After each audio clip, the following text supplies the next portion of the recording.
Hello and welcome. I'm Asuma Katauka and you are watching NewsX World. Let's take a look at some of the top stories. President Donald Trump is open to a trilateral summit in Alaska with Russian President Vladimir Putin and Ukrainian President Volodymyr Zelensky. According to the White House official, the White House is currently planning a bilateral meeting with Putin at his request. Ukrainian President Volodymyr Zelensky has said that Kyiv fully supports a joint statement by European leaders backing peace efforts. The leaders of France, Italy, Germany, Poland, and the UK, as well as Finland and the European Commission, has praised US President Donald Trump's initiatives while urging pressure on Russia and security guarantees for Kyiv. Meanwhile, one person was killed and 3 apartments were damaged in a Ukrainian drone attack on Russia's Saratov region, which also hit an industrial facility. Governor Roman Busargin said on his Telegram. Residents were evacuated after drone debris caused damage. Tens of thousands have protested in Tel Aviv on Saturday against Prime Minister Benjamin Netanyahu's plan to expand the war in Gaza and seize Gaza City. Netanyahu's security cabinet has approved the operation on Friday, despite domestic backlash, military rumors of dissent, and international pressure. Gaza's Civil Defense Agency has said that Israeli fire killed at least 37 people on Saturday, including 30 civilians waiting for aid, with incidents near a northern border crossing in central Gaza leaving nearly 230 people wounded, while spokesperson Mahmoud Bassal also reported strikes and a drone attack near Khan Yunis. 3 Thai soldiers were injured, one losing a foot after triggering a landmine near the Cambodian border. Days after both countries agreed to a ceasefire, Thailand accused Cambodia of violating the Ottawa Treaty and its sovereignty, while Phnom Penh denied freshly planting mines and warned that such claims could jeopardize the truce. UN talks in Geneva on a landmark plastic pollution treaty are stalling, with countries deeply divided over the scope and ambitions of the agreement. Negotiators warn that progress remains slow despite growing global pressure to tackle the environmental crisis. India's ambassador to the United States, Vinay Quatra, has discussed energy security, national interests, and boosting energy trade with South Carolina Senator Lindsey Graham, who earlier has warned countries still trading with Russia. Ambassador Quatra has shared New Delhi's perspective on strengthening energy cooperation between India and the United States. South Korea's military has shrunk 20% in the last 6 years to 450,000 troops due to South Korea's sharp decline in eligible male population for mandatory service. According to South Korean Defense Ministry, the report warned that the shortfall in troops and officers could cause operational difficulties.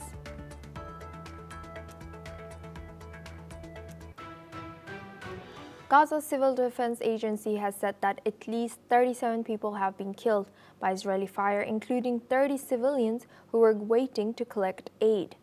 Reports specified that 12 people were killed and nearly 200 wounded when Israeli forces opened fire on them as they gathered near a border crossing in northern Gaza that has been used for aid deliveries. Reports further suggest that 6 more people were killed and 30 wounded after Israeli troops targeted civilians assembling near an aid point in central Gaza.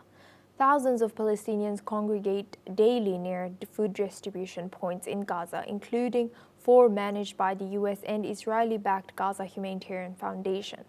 Israeli restrictions on the entry of supplies into Gaza since the start of the war nearly 2 years ago have led to shortages of food and essential supplies, including medicine and fuel, which hospitals require to power their generators. Prime Minister Benjamin Netanyahu faces mounting pressure to agree to a ceasefire to bring the territory's more than 2 million people back from the brink of famine and free the hostages held by Hamas. Now, for this discussion, we are joined by Ali M. Abushbak. He's an independent Palestinian researcher, joins us live from Cairo. Thank you, Ali, for joining us today. Good to see you. Now, Ali, Prime Minister Netanyahu is facing increasing pressure inside of Israel and protests opposing his decision in Tel Aviv. How realistic is it for Israel to agree to a ceasefire under these circumstances? Thank you, Suma. The things is internal and inside Israel. The pressure. Yesterday, we have witnessed a dozen of hundred of Israelis protesters have taken the street and demanding for stop the war and the reach to deal with Hamas to release the whole captive in Gaza. And also, yesterday we have seen several of activists. They are entered a show in Israel and one of the most famous show in Israel and demanding for a ceasefire and end the war in Gaza.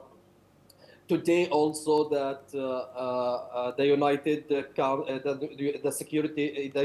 Nations Security Council is going to meet to discuss the Israeli expanding the war in Gaza. So there is also a several of Western country also condemned the Israelis' plan to fully control Gaza. And also today we have seen a controversial statement for Smotrich, one of the far right wing from Israel. He also condemned this plan to fully control Gaza, and he's not supporting Benjamin Netanyahu in this phase, except Itamar Ben-Gvir and also the American who is supporting Israel in this step and this plan. So, in my opinion, this pressure, there is a huge pressure on Benjamin Netanyahu, but I guess he's not going to sit back for these things, and he's not going to remove this plan or not invade control Gaza. And we have seen that in May 2023, before 2024, before Benjamin Netanyahu he decided to invade Rafah, all the international community and even the Israeli community warned Benjamin Netanyahu to not invade Rafah because it was the humanitarian zone and it was most of the civilians who displaced from central Gaza and from north part of Gaza. They moved to Rafah, which located in south part of Gaza. A hundred of also international community protesters. They took the street and they demand Benjamin Netanyahu to not invade Rafah, but also ultimately in the mid of May he invaded Rafah and fully controlled Rafah now. More than 75% of Gaza under the Israelis' control from north to south. Bet Hanun from north and Bet Lahia, Jabalia, it's fully controlled. Al-Shijaiya neighborhood is fully controlled by Israel, as well as Rafah and a huge size of Khan Yunis, it's fully controlled by Israel. Just only remained Al-Mawasi and Al-Nusayrat and Gaza City, which Benjamin Netanyahu plans to invade this area.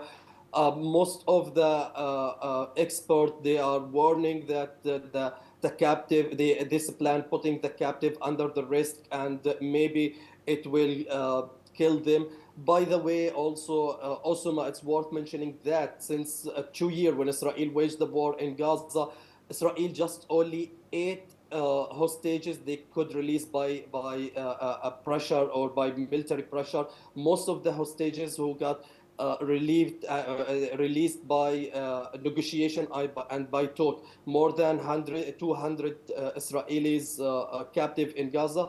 They have been released by the negotiation and talk and the agreement with Hamas and with the other Palestinian resistance military. Only 8 Israeli captive have been released by Israeli's military operation, and 3 of them in Al-Shijaiya neighborhood they killed by a friend fire they call it as accidentally. Right. Thank you very much, Ali, for sharing that insight. Please stay with us as we come back to you for our next news as well.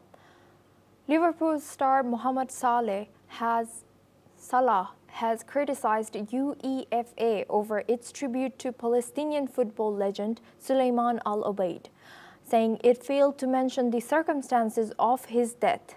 The Palestinian Football Association says Obaid was killed in an Israeli strike in southern Gaza while waiting for humanitarian aid known as the Palestinian Peel. The 41-year-old scored over 100 goals in his career, including 2 in 24 internationals. The conflict in Gaza has killed more than 61,300 people since Israel's offensive began after the Hamas attacks. Now we go back to our guest discussion with Ali Emma Bushbak. He's an independent Palestinian researcher. Thank you, Ali, for staying with us. Now, why do you think UAFA did not reply to Salah's tweet? And what was Salah trying to achieve or criticize, or what was his motive from this tweet he posted? First of all, Osama Muhammad Salah is one of the pro-Palestine, and for on several occasions he support Palestine, and he called for end the war in Gaza and to stop the hunger policy from Israel and the starvation policy from Israel on many occasions. Furthermore, also. Today, Francesca Albanese, she called the UFEA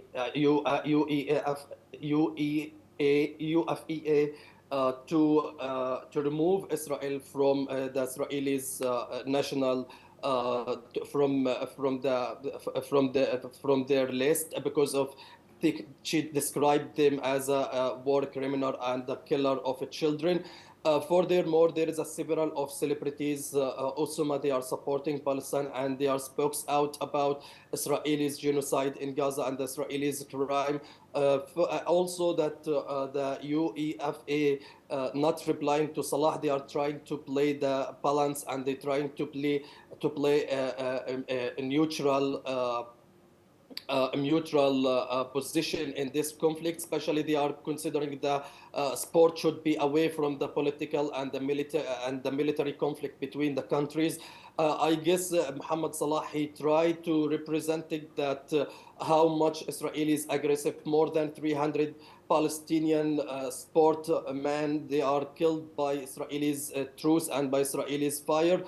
More than 200 Palestinian journalists, they have been targeted and assassinated by Israelis troops. So that's representing how much Israel doesn't care about the international community and about also the shutters of the human rights shutters.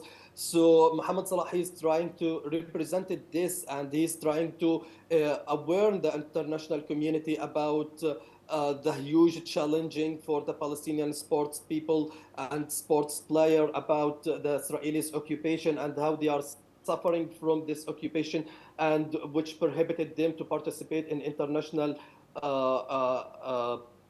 international community and international place. So that's put the allegation on Israel's policy on the ground. And by the way, this Palestinian Pele, he had been killed while he was waiting to collect a food in southern part of Gaza. Thank you very much for letting us know the insight and details about this. Thank you very much, Ali Bushbak, for always joining us and sharing your insight. Now we move on to our next news. Ukraine's President Volodymyr Zelensky says Kyiv fully backs a joint statement by European leaders on securing peace in Ukraine while safeguarding Ukrainian and European interests. The statement, signed by leaders of France, Italy, Germany, Poland, the UK, Finland, and the European Commission, welcomes US President Donald Trump's efforts to end the war, but stresses the need to keep pressure on Russia and ensure security guarantees for Kyiv. President Zelensky says the end of the war must be fair, warning that any deal forcing Ukraine to give up territory would embolden Russian aggression. Trump meets Russian President Vladimir Putin in Alaska on coming Friday to discuss a possible deal to end the 3.5-year conflict. Now for this discussion, we are joined by Professor Georgi Toloraya. He's an international affairs expert, joins us live from Moscow. Thank you, Professor, for joining us today. Good to see you. Now, Hi, thank you. Thank you for joining us. Professor, do you think that, is it fair for Ukraine that for its territory, the discussion is being held without them in Alaska by President Putin and President Trump? I think this is a real effort to stop the war and to end the war. And I'm just very much disappointed by the European and Ukrainian reaction. European statement says, although in the form it says it supports the diplomatic work, but in fact they say that the talks can only take place under the ceasefire conditions, and this is just the start, and that Zelensky should participate in them. This is not about it. And I think the reaction by the European governments, and especially by the press, which universally writes the same thing, that Zelensky should take part in the meeting and that otherwise it will be a defeat for Ukraine. I think it shows the concern, the upset of the European leaders with the prospect of actually ending the war. So we now see that, in fact, that Europe would like the war to continue people, both Ukrainians and Russians, who are the same nation, Russians being killed, and both countries destroyed as long as possible. And therefore, I see that the real goal is to undermine or even to disrupt this meeting in Alaska. Meeting in Alaska, it's of course it's not seen in Russia as a real magic key that would open all the doors. And in fact, some people are really concerned that President Putin is going to US, which cannot in fact guarantee his safety. And some people say that maybe Trump will secretly bring in Zelensky and he will show up, from the bushes, as we say in Russian. So the people are concerned that there might be some trick. But I think that this meeting in Alaska is important because it can get some real prospects for the real ending of the war. Zelensky and his supporters said that Ukraine won't give its territories. It's also meant to disrupt the talks because it's a non-starter. The territories which are also under control of Russia won't be getting back. And I sincerely think that the majority of Ukrainian population, the majority of Ukrainians, they don't think that getting back Donbass, which is inhabited by the hostile Russian population, would be very much important for them. They know that they cannot use it otherwise than kill all the people living there, and they won't be living there. So for the most of the Ukrainian population, I don't think that does matter much. What matters is ending the war, ending the disruption, and starting to build up the peace regime. And we shall see how it will go, but I'm very disappointed by the European reaction. And Professor, now looking at US's role here under President Trump's leadership, how should they play balancing the interests of both Ukraine and Russia? Of course, U.S. is not a global judge who can put down a verdict on how Russia and Ukraine should deal with it, but it can promote some kind of avenues to the deal which is to be discussed. Thank you very much, Professor Georgi, for sharing that insight all the way from Moscow. Please stay with us as we come back to you for our next discussion as well. Now we move on.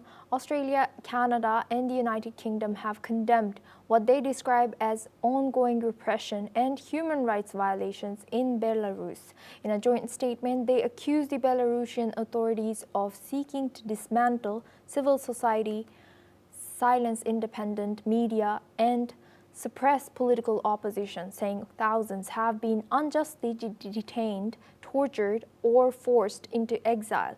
They urged President Alexander Lukashenko's government to end what they called a campaign of repression. Lukashenko, a close ally of Russia's Vladimir Putin, has ruled Belarus for more than 3 decades and secured a 7th term in January. He crushed mass protests in 2020 after a disputed election, jailing for exiling opposition leaders. The three governments welcomed the recent release of some political prisoners, but voiced concern over continued arrests and persecution for exercising basic rights. Now we go back to our guest discussion with Professor Georgi Toloraya. He's an international affairs expert. Thank you, Professor, for staying with us. Now, what's your reaction? What impact could this joint condemnation by Australia, Canada, UK have on Belarus' international standing in relation to Russia? I think they can have zero effect because there's nothing new in it. Belarus have been accused for many years, if not decades, because it occupies a very important geopolitical position between Russia and the Western Europe. So there have been decades-long efforts to undermine the power there by opposition, by instigation, civil protests. And of course, Belarus authorities have to react. And I cannot really see the point in this accusation because, according to all accounts, Belarus is one of the most comfortable countries to live in.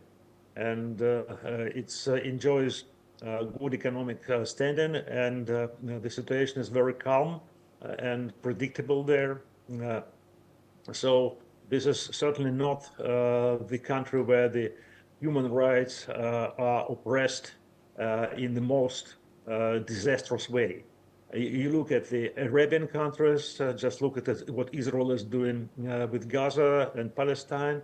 So you'd better, I think that these countries, the European countries, should point their attentions there, first of all. We see it as a part of the geopolitical struggle trying to undermine Russia and Russia-Belarus union. And I don't see any consequences of that. Do you think there will be no consequences or condemnation from the Western nations as well? Sorry, say it again? Do you think there will be no repercussions or any condemnation from Western countries as well? Yes, of course, there will be, as long as there will be more a need for more pressure to Russia, especially in the wake or before the Putin-Trump talks. All these leverages will be used. And Professor, lastly now, given the ongoing repression in Belarus, what role can international pressure play in potentially shifting President Lukashenko's policies? Or I don't see any new, or at least I haven't heard about any new acute cases or kind of instances which would justify such a concern by Western powers. I think it's just a business as usual. Unless I missed something, nothing happened so far, so there's no need to react. Thank you very much, Professor Georgi Toloraya, for joining us and sharing your insight all the way from Moscow. Now we move on to our next news. A police has been killed in Iran's southeastern province of Sistan, Baluchistan. Iranian media say the officer from Saravan died when militants tried to storm a police station. According to the reports, the attackers were members of Jaish al-Adl, a Pakistan-based Sunni jihadist group active in the region. 3 assailants were killed and 2 others arrested in the clash. Sistan Baluchistan, which borders Pakistan and Afghanistan, has long been a flashpoint for violence involving insurgents and smugglers. The province is home to a large Baloch Sunni minority and has been several deadly attacks this year, including a courthouse assault last month that killed 6 and an ambush in October, in which 10 police officers died.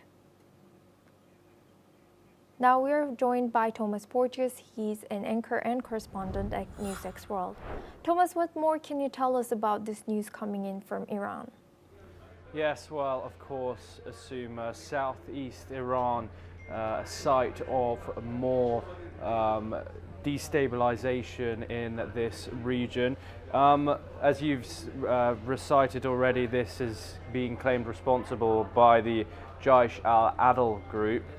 They're a group which often operate around the Sistan and Baluchistan area, as you've already stated. They were originally formed in 2012 and largely from remnants of a prior organization called Jundala. They mainly operated with the same kind of technicalities and also for the same source as well. The group seeks greater rights and recognition for the ethnic Baloch community, which it says it has been marginalized politically, economically, and socially in Iran, which is obviously predominantly a Shia Muslim state. It also advocates for independence for Sistan Baluchistan in Iran and Balochistan in Pakistan as well. Internationally, of course, it is designated as a terrorist organization. It is responsible for that attack that you previously mentioned, where 6 people, including a child, were killed during a storm on a courthouse by the same group. While the group does remain active, it is usually crushed by the Iranian forces whenever an attack is launched like this, but as we said, it does very much still remain active in that region, and we will of course bring you any updates in regards to its activities in that area. Thank you very much, Thomas Porteous, for joining us and sharing that insight. Well, that's all we have time for. We will continue to bring more news updates from around the world.